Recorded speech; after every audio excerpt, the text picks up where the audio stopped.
Hello and most welcome guys on KASL day trader. और हमेशा की तरह इस बार भी लाए हैं हम बहुत ही इंटरेस्टिंग एंड इंपॉर्टेंट टॉपिक उन लोगों के लिए जो इंट्राडे स्कैल्पिंग या स्विंग ट्रेडिंग करते हैं। और जैसा कि आपने थंबनेल में देख ही लिया है, हम हैंगिंग मैन के बारे में बात करने वाले हैं और वो सारी चीजें आपको मालूम पड़ेगी इस वीडियो में जो शायद आपको ना मालूम हो। कई इंपॉर्टेंट चीजें हैं, आपको मालूम होना चाहिए। एंट्री से एग्जिट तक हर एक बारीक पॉइंट को आज हम समझेंगे। लेकिन उससे पहले अगर आपने हमारे चैनल को सब्सक्राइब नहीं किया है तो प्लीज इस वीडियो को लाइक कर दीजिए और चैनल को सब्सक्राइब कर दीजिए ताकि फ्यूचर में होने वाला कोई भी अपडेट आप लोगों से मिस ना हो। और साथ में एक रिक्वेस्ट और है कि इस वीडियो को पूरा देखिए, क्योंकि आधी अधूरी इंफॉर्मेशन बॉस आपको परेशानी में डाल सकती है। और अगर हम शेयर मार्केट की बात करें तो आप पैसा भी गंवा सकते हैं। तो चलिए back to the topic, hanging man candlestick pattern के बारे में समझते हैं। सबसे पहले हम इसके फॉर्मेशन के बारे में समझते हैं। इसमें जो रियल बॉडी होती है वो टॉप पे होती है, ओके। और इसका जो विक होता है 2 से 3 टाइम्स होता है इसके रियल बॉडी के। और इसके जो टॉप पे है कोई विक नहीं होनी चाहिए। अगर है तो 5% या 30% के बीच में होना चाहिए। अब हैंगिंग मैन कैंडलस्टिक पैटर्न आपको रेड में भी मिल सकता है और ग्रीन में भी मिल सकता है। और चार्ट में जो हमें पैटर्न्स दिखते हैं हैंगिंग मैन के, उनमें से ये कुछ हैं जो ग्रीन में भी हैं और रेड में भी हैं। और सबसे इंपॉर्टेंट बात, इसमें कलर का कोई इंपॉर्टेंस नहीं है। ये चाहे ग्रीन में बने चाहे रेड में बने, तो कलर का कोई इतना इंपॉर्टेंस नहीं है। लेकिन बियरिश कैंडलस्टिक है तो रेड में बने तो सबसे ज्यादा बेस्ट है, ओके। और एक चीज और दोस्तों, जापानीज कैंडलस्टिक पैटर्न्स पे हमने सीरीज स्टार्ट की है जिसका पहला वीडियो था बुलिश हैमर कैंडलस्टिक पैटर्न का, जिसको आप पिन बार भी बोलते हो। तो अगर आप लोगों ने उस वीडियो को नहीं देखा है, उस वीडियो को जाके देखिए, लिंक आपको इसके डिस्क्रिप्शन में भी मिल जाएगा, ओके। तो अब ये हैंगिंग मैन हमें डाउन ट्रेंड में इफेक्टिव है या अप ट्रेंड में? आप इसको सिर्फ और सिर्फ अप ट्रेंड में ही यूज कर सकते हो, यानी कि ये रिवर्सल सिग्नल देता है बट बियरिश मूव का, ओके।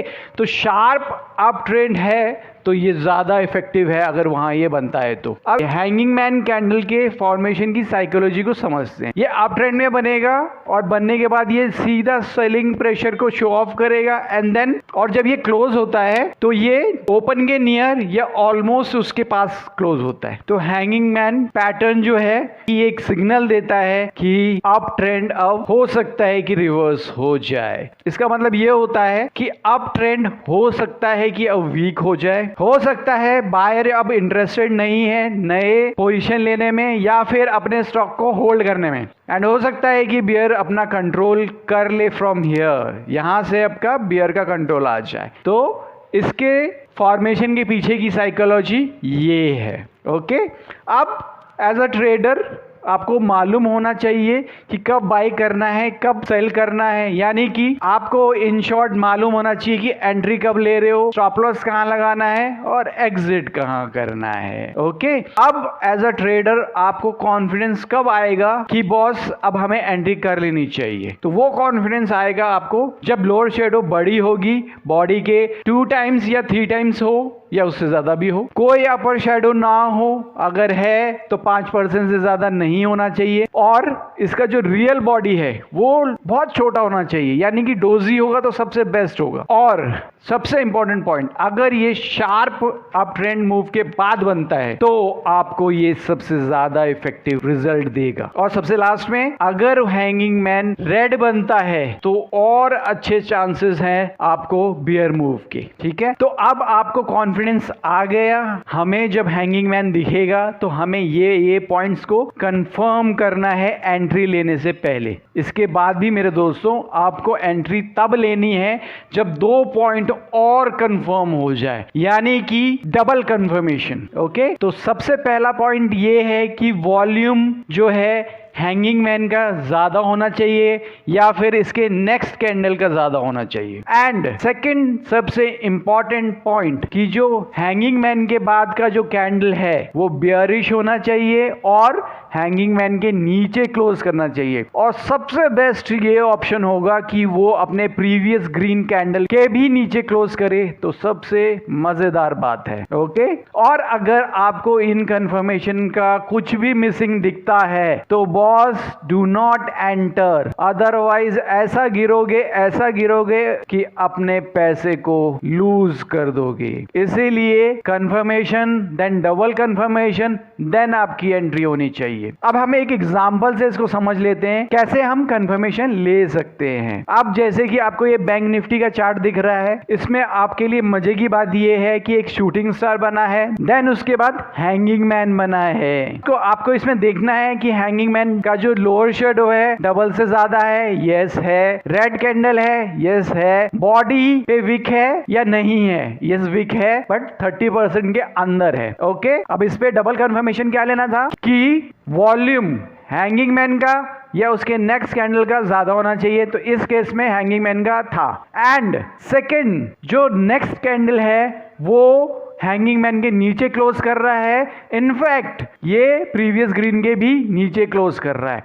सबसे बेस्ट एंड परफेक्ट एंट्री है ये बॉस। ये जो नीली लाइन दिख रही है इसमें आपको दिख रहा है कि हैंगिंग मैन के नीचे इसने क्लोज किया है और आप ध्यान से देखोगे तो ग्रीन के नीचे भी क्लोज किया है इसने। ओके, अब जो हमारी एंट्री होगी, जो सेकंड कैंडल है इसके क्लोजिंग के बाद हमारी एंट्री बनती है। ये जो ग्रीन लाइन आप दिख रही है आपको, यहाँ पे हमने एंट्री ली है और एसएल जो है कायदे से शूटिंग स्टार का हाई होना चाहिए, बट यहाँ पर हम अगर हम हैंगिंग मैन का हाई भी लेते हैं तो भी चलेगा बिकॉज ग्रीन का भी वही हाई है, तो हम ले सकते हैं यहाँ पे, बट लॉजिकली ये शूटिंग स्टार के ऊपर होना चाहिए। ओके, अब आपने एंट्री कर ली, स्टॉप लॉस पता चल गया, अब आपको मालूम होना चाहिए कि एग्जिट हमें कब करना है। तो अगर आप मेरे वीडियोस को देखते हो तो आपको मालूम होगा कि मैं 1:1 या 1:1.5 का ही रिकमेंडेशन देता हूं, बिकॉज इंट्राडे में आप ज्यादा लालच नहीं कर सकते हो, करोगे तो प्रॉफिट को भी लूज करोगे और अपने आप को डिमोटिवेट भी करोगे। ओके, तो जहां हमने एंट्री ली है अगर आप देखोगे तो अगर शूटिंग स्टार का भी हमारा एसएल होता तो भी उसका 1:1.5 बहुत इजीली बनता है, इनफैक्ट उससे ज्यादा ही बन रहा था। इनकेस आपको मोर प्रॉफिट चाहिए तो अपने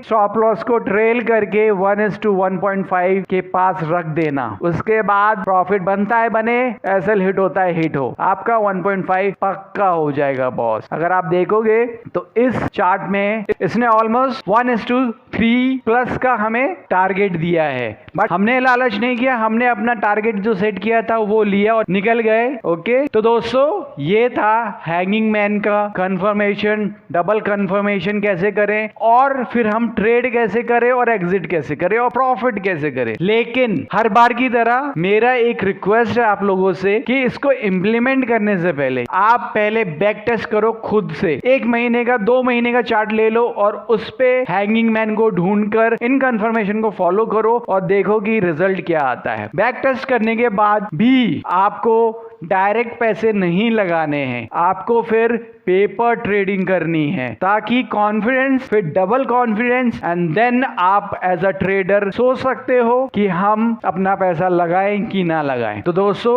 आज का वीडियो यहीं खत्म होता है। प्लीज लाइक और शेयर करिए इस वीडियो को जितना हो सके ताकि फ्रेश ट्रेडर्स या जो भी एक्सपीरियंस्ड वन है जो लॉस कर रहे हैं वो एटलीस्ट सीखे और अपने लॉसेस को कम करें, प्रॉफिट को ज्यादा करें। चलिए, थैंक यू वेरी मच।